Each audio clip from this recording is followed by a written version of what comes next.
భవిష్యత్తులో ఇది ఒక $10 బిలియన్ ఒక పెట్టుబడులు వచ్చే ఒక బలమైన కంపెనీగా దీన్ని తయారు చేయడం మనస్ఫూర్తిగా వారికి నా అభినందనలు తెలియజేస్తున్నాను. కాకినాడలోని 495 ఎకరాల విస్తీర్ణంలో ఇది ఏర్పాటు కానున్నది. సంవత్సరానికి 1.5 మిలియన్ మెట్రిక్ టన్నుల గ్రీన్ అమోనియా ఉత్పత్తి లక్ష్యంగా నిర్దేశించబడింది.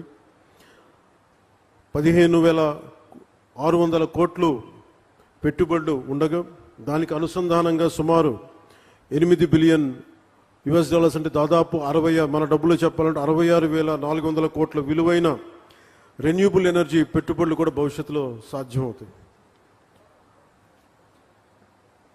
2027 చివరి తొలి దశ కమిషనింగ్ లక్ష్యంగా రెన్యూబుల్ ఎనర్జీ ఆధారిత క్లీన్ ఎనర్జీ కేంద్రంగా ఈ ప్రాజెక్టు రూపుదిద్దుకోబోతుంది.